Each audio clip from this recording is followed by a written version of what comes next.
Lucas additive for transmission. Lucas additive for oil.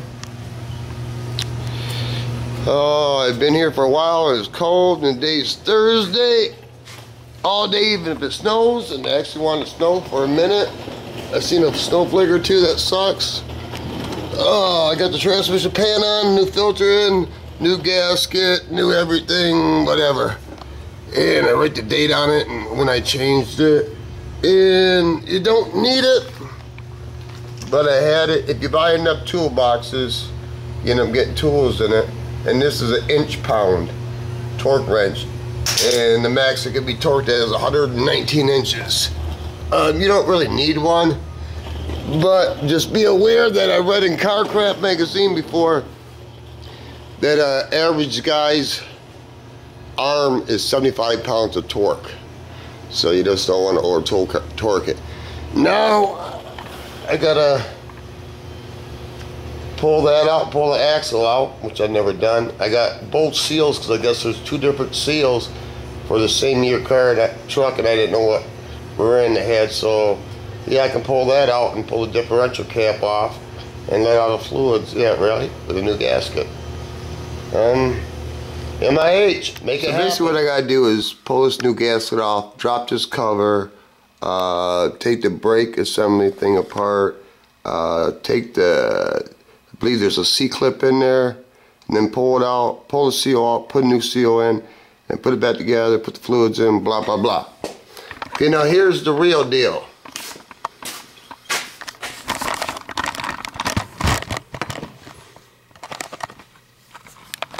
Do I want to farm this job out? Oh yeah, hell yes. I don't want to do it. I ain't never done it. It's beside the point. Kind of like this is a trade-off, yin and yang. I'm tit for tat. That's how life is. You know, my old man, he didn't work on his own stuff. He didn't. He worked at a place called Seal Power. He got 32 years in there. After 30 years, he got a retirement, 30 and out. Okay, so my old man always paid for somebody to do his stuff. He always had new trucks anyway. He deserved it. He always said that, you know, if he's going to work, he want to drive something nice. Okay, I understand that. So I put 20 years into Magna Donnelly. Okay, I was 47 when I quit that place. The reason I did is because at age 47, I had already put 20 years in that place. And it dawned on me, even if I put another 10 in, I don't get 30 now because there ain't no such thing. So basically they wanted me to work till I was 67 years old so I could retire. And I thought, you know what? I'm not giving you another 25 motherfucking years of my life. I don't know how I'm gonna fucking do this shit, but I'm not fucking do it. Now if it was 30 and out, I would have hung up the last 10 years. But there's no fucking such thing. Okay, my point being, when you have a job, there's nothing wrong with having a job.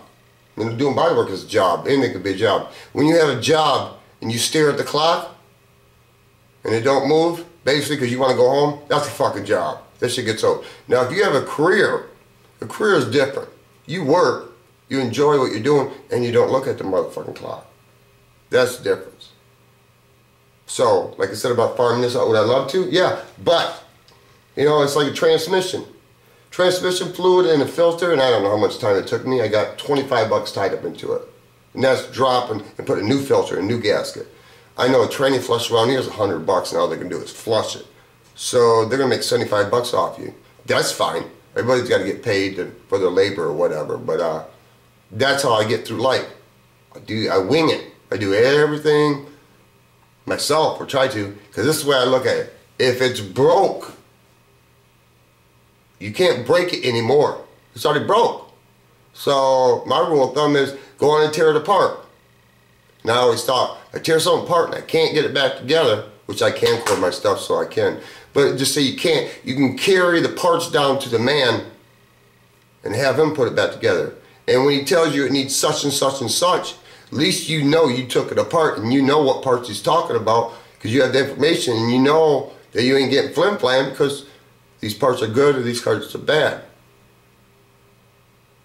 Am I gonna swear at this truck probably more than once? Yeah. But this is you know, I don't always get to do what I want to do. I have to do some things that I don't want to do. You know, people that work, make good money or whatever, they can farm their stuff out, but sometimes when they go to the work grind, they ain't digging that. Now, I enjoy working in the garage, but this truck is a work grind. You know, I don't want to pull an axle out. I don't want to, but that's the trade-off. I thought I'd spit that shit out. Now, don't get it twisted.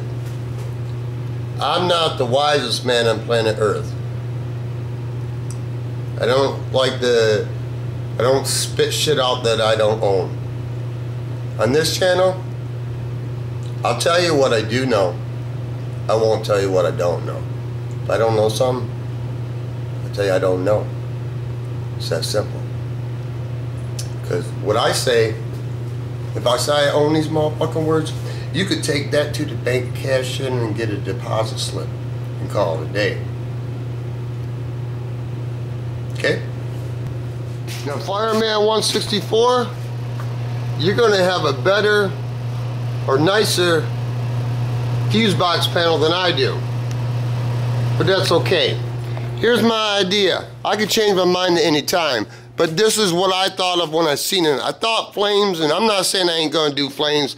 I'm just saying before you send it out, if you don't like something like this, what this is a grinder mark, and then you put candy in, you put flake on it. If you look at it, the way it's ground, it looks like it actually moves when you walk by it. It's just, they've been doing it back in the 70s. They did it on a lot of motorcycles and shit. So if you don't really like that, I would have to say, sir, I'm really not the man for you, because that's my idea. I could change the idea, you know. I just hate to disappoint people. See,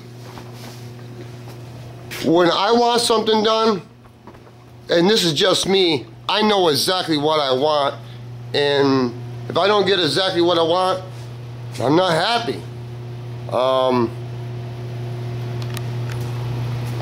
For you to just go on and say, put the shoe spin on it,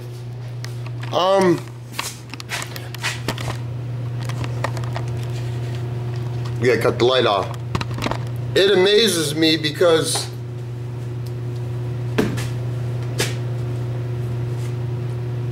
I don't think my shit's that fabulous. Okay? Maybe because I do it. It's time consuming. It just kind of blows my mind. Because around this area, to tell you the truth, when I pull out my S10 truck, the green one with the blue flames with the flake, people don't say nothing. They really don't. I mean, some people say nice things about it, but generally, people don't say nothing about it. And not that it really matters, really. I mean, it's nice to get a compliment, don't get me wrong. But that isn't why I do what I do. I do what I do because I'm lost in 1972. I am. I like the glitter, metal flake, gold leaf, pearls, candy, kaleidoscope, bizarre, over the top, right on the edge, floating on a fucking cloud. Now, back in the day when I was a little younger, I'd step over that line of tacky. I've done my share of tacky shit, trust me. But you never know if you go in that tacky zone until you do it. I try to do things tastefully these days. If people like what I do, lovely. If they hate it, that's lovely too, really, because I do what I like, and I understand some people don't like what I like. Some people like wearing a silk shirt every day with slacks. Nothing wrong with that. With colored socks. Now, I don't wear colored socks, I'm just telling you. I wear white socks. But anyway, I wear rigged out clothes. It's my gig. Why am I telling you this, guys? I don't know. I don't know. You know, G Money told me that these toolboxes are going to take off. And I told him he was a liar. I didn't tell him he was a liar, but I said, no, I don't see it done. And G Money says, watch. I believe G Money was I could be wrong, but I had a yellow toolbox that fell over in my video in the wind, and it was damaged, and G Money wanted it. And I believe he didn't really want the toolbox. He just wanted to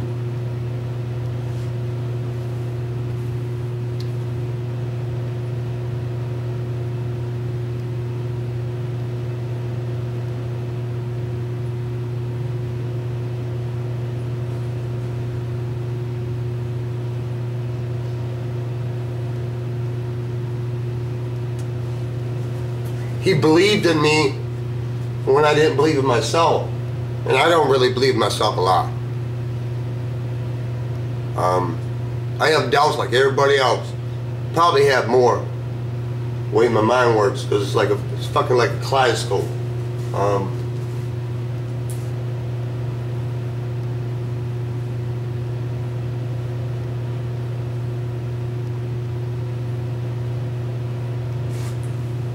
Been too much quiet time. This is just the reason why I use this altar copper. Get ready to pull the differential pan off. You can see there's not a bolt one in there, and she's not leaking.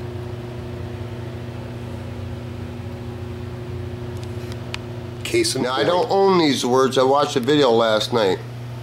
They say as long as you can't feel a groove there with your fingernail, you're fine. Got the new seal in. I used an inch and a half socket to hammer it in there. And go on and get a hammer like this or something. Don't use a framing hammer, because it's just going to mar your socket and you're not going to be happy. But anyway, what I end up getting these tools like this. I buy so many toolboxes, they just leave tools in there. So I was actually to be able to go in there and pry it out. And it worked pretty good. Here's the old seal. Hopefully she'll won't leak no more. It wasn't too bad. It was more nerve-wracking thinking about how to do it than actually doing it. It's kind of like this in life.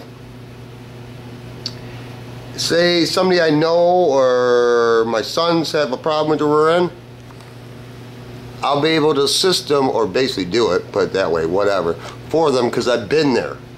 I know what to do. And we don't have to farm it out. Save a buck Harbor Freight, because I was there. You know, 5 mil, I guess you can get 7 mil.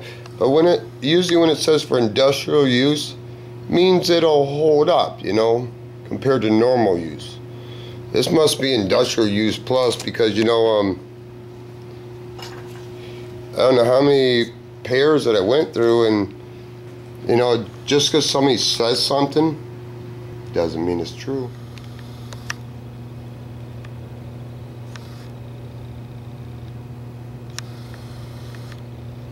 Yep, that's white stuff. That's snow. Isn't that lovely? Never ending. Yeah, I finally got done with everything, cleaned my mess up, all the fluids are changed. Okay. This is how I do it. People might tell me I'm wrong. I'm happy for them. This is what works for me. See where it's low? And I know that's low, so I'll put an X. It's low. It's low. All this might be high. It might be. But this is how I do it. I'll do another swipe over this stuff, this low stuff, and then tomorrow I'll sand that down, and then I'll put an Evercoat glaze on it. It's just how I do it. It works for me. Now I use, for that process, I'll use metal spreaders. You know, some people would just spread the whole thing. What happens for me is, I don't know why, even though I know this is low, I'll spread it, and it just, when I spread it, it'll dip down, and it just go around in circles. So I'll fill everything and send it down, and then when I get it pretty smooth, where I think it's smooth, then I'll put glaze on it. Well, metal glaze, Evercoat, whatever, and then I'll prime it, and yeah. Piece of property, piece of oneself, piece on earth, rest in peace, bigger piece of pie. You take the Slingin out of your mouth, Tom. Piece of pussy, piece of corn bag, piece of pizza, and when the big dogs get all done eating, even puppies get a piece of something, motherfucker. I got about 2 full days into it, start to finish. It's hard to make money. Just that I was doing this for a customer, but I don't anticipate anybody ever wanting anything like this. You know, I just pop rivet it for them. Say goodnight, Irene. Now, if you're like me, because I can't spread mud very good, so what I do is, if I try to get it all perfectly smooth, I just screw it up more. That's what ends up to me. So when you get the high spots while it's drying, it's still soft, I'll just take a metal spreader and take the high spots off. And then, you know, the sandpaper that you've used back in the day and you threw away, what I do is I keep a drawer of the old sandpaper, because this is still tacky right here, and I don't want to wait till it gets rock hard to sand it. And a cheese grater, it doesn't work good for me, it makes gouges. So I'll take that old used sandpaper that I have, I don't even really care what grit it is, but it'd be nice if it was 80 grit, and just take that old sandpaper and just cut the skim off of this. Before I do that, I'll put lacquer thinner on it to get the gummy part off. People will tell you no, I'm just telling you what works for me. See how you can see my fingerprints from the dirt? That means it's still tacky, but I don't want it to wait till it get rock hard.